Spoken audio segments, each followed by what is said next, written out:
This video was brought to you by the TLDR store. And if you want the entire TLDR team to hand deliver your order anywhere in the world, then watch until the end of the video to find out how. The Collective Security Treaty Organization, otherwise known as the CSTO, was supposed to be Russia's answer to NATO. Formed back in 1992 after the collapse of the Warsaw Pact, it's an alliance centered around a mutual defense agreement composed of 6 post-Soviet states: Russia, Belarus, Armenia, Kazakhstan, Kyrgyzstan, and Tajikistan. But while NATO has been rejuvenated by the invasion of Ukraine, Putin's invasions have instead strained intra-CSTO relations. And just last week, out of frustration at Russia's failure to help defend against Azerbaijan's aggression, Armenia's parliamentary speaker warned that Armenia was actually considering leaving the alliance. And this was just the most recent of a series of squabbles between CSTO members since the war began, and the alliance now looks more fragile than ever. So in this video, we're going to be explaining why the CSTO has come under so much strain, whether it could collapse, and how this would change the balance of power in Central Asia.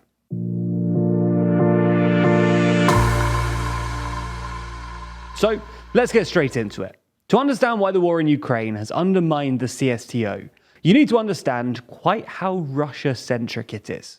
Russia is by far and away the leading military power in the alliance, with Russia's estimated annual military budget sitting at about $65 billion. That's about 40 times larger than the next biggest spender in the group, Kazakhstan. All in all, Russia accounts for something like 95% of all military expenditure in the alliance. For context, the US accounts for about 70% of all military spending within NATO, and despite this relatively smaller number, people still often say that other NATO members rely too heavily on the US. It's also worth mentioning that one of the conditions of the CSTO's charter is that members can't join any other military alliance, which makes the member states even more reliant on Russia. This also helps to explain why the war in Ukraine has put so much strain on the CSTO. There are basically 2 reasons. Firstly, as post-Soviet states, other CSTO members are very wary of Putin's neo-Soviet ambitions. If Putin's decided to start invading Ukraine, then what's to stop him from invading, say, Kazakhstan next? And this puts post-Soviet countries in a particularly uncomfortable spot, because they're now exclusively reliant for defense on the same country that they're worried might invade them.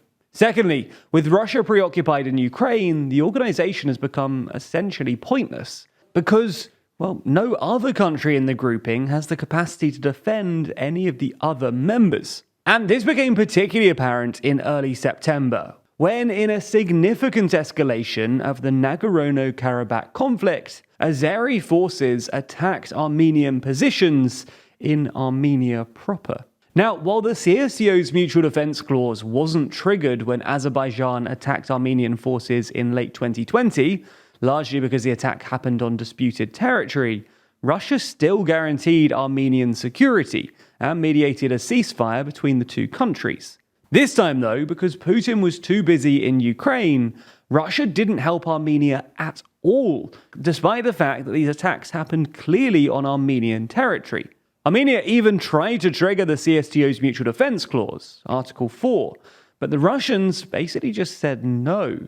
And in response, Armenia refused to participate in the CSTO's September joint exercises in Kazakhstan. Having realized that Russia is no longer a reliable security partner, the Armenians have also made overtures in Iran, who warned Azerbaijan that Iran would engage in, quote, countermeasures if violence persisted. This is why last Thursday, the day before an emergency meeting of the CSTO, the Speaker of the Armenian Parliament said that Armenia was considering leaving the organization altogether, arguing that the CSTO had essentially deserted Armenia. And that's not where issues for the CSTO end either. Similar things have happened in Kyrgyzstan and Tajikistan. The two countries have had a long-running border dispute since the dissolution of the Soviet Union, but Russia basically just kept the peace. However, with Russia's peacekeeping capacity now basically at zero thanks to the war in Ukraine, in mid-September, Tajikistan took the opportunity to launch a full-blown assault on Kyrgyzstan's positions in disputed areas. And to be clear, this escalation only happened because Russia didn't have the capacity to suppress it. And as such, in October, Kyrgyzstan's military refused to participate in the CSTO's joint exercises set to be happening in Kazakhstan, citing the continuing tensions with Tajikistan. So, you get the idea. Russia's invasion of Ukraine has put serious strain on intra-CSTO relations. Both Armenia and Kyrgyzstan have refused to take part in exercises, and Armenia is explicitly considering leaving the organization altogether. So, does that mean that the CSTO is now at risk of total collapse? Well, in the immediate future, the CSTO's collapse does still look unlikely, but it's definitely possible in the medium to long term. Now, whether or not the organization survives will largely depend on two things: Ukraine and China. Let's start with Ukraine. If the Ukraine war continues, or Ukraine win in some sense, then the CSTO are likely to continue struggling. That's because Russia will no longer have the military capacity to play the same role it once did, nor the political capital to hold the alliance together. If, however, Russia achieves some sort of victory in Ukraine, or a negotiated settlement is reached in the next couple of months, then the CSTO stands a better chance. Once the war calms down, Russia will have more military capacity available once again, and some senior politicians in the State Duma have even suggested that the CSTO could deploy international peacekeeping forces in the annexed parts of Ukraine in the event of a negotiated settlement. The other variable here is China. Basically, CSTO members are unlikely to leave the alliance unless some other regional superpower can guarantee their security. And the only other country with the required military and political capital, at least in Central Asia, is China. And as relations between Russia and the Central Asian CSTO members have soured, China has quietly started to replace Russia in the region. At the moment, China's influence in Central Asia is mostly economic. China is the largest trading partner for many of these countries, and Central Asia is at the center of Xi Jinping's infamous Belt and Road Initiative. However, that's not the only tool China has, because China's main vehicle for political cooperation here is the Shanghai Cooperation Organization, or the SCO. The SCO actually began as the Shanghai Five, and it was basically created after the collapse of the Soviet Union gave China 4 new neighbors overnight: Kazakhstan, Kyrgyzstan, Tajikistan, and Russia. And as such, the Shanghai Five was originally focused on the demilitarization of post-Soviet borders, and was essentially led by the Chinese. However, as regional instability increased in the late 90s, in large part to Afghanistan, which was renamed after the inclusion of Uzbekistan in 2001, established an anti-terrorism unit called the Regional Anti-Terrorism Structure, or RATS. Today, the SCO is a confused mishmash of different parts. RATS is still operational, albeit only with a tiny force. But there's also the SCO Banking Consortium to encourage economic ties, and now the SCO University Network, with 54 affiliated universities. Essentially, at the moment, the SCO doesn't have an obvious purpose.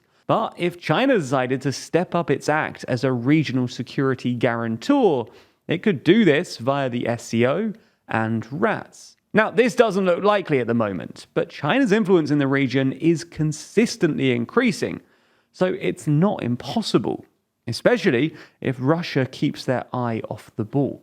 Speaking of neighbors and traveling, do you want to meet Team TLDR? Well, we're fast approaching our 10,000th order on the TLDR store.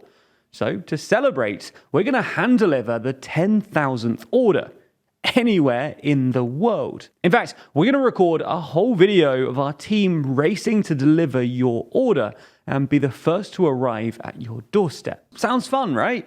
Well, I have some good news if you're considering placing an order to try and win, because we also have a huge sale on right now. all of our iconic pin badges are now half price, only $2.99. Or if you're feeling doubly lucky, you could get yourself a random pin for $1.79, 5 random pins for $5.99, or even 10 random pins for $9.99. And it's not just badges. Everything else in our store is also reduced, including our magnets and stickers. And just so you know, we have no plans on restocking any of these items. So once it's gone, it's likely gone forever. So if you've always wanted a little piece of TLDR, if you're looking for an early Christmas gift, or you just want to go for a drink with Team TLDR, then now is your chance to order. The link to the store is in the description, and thanks for supporting the channel.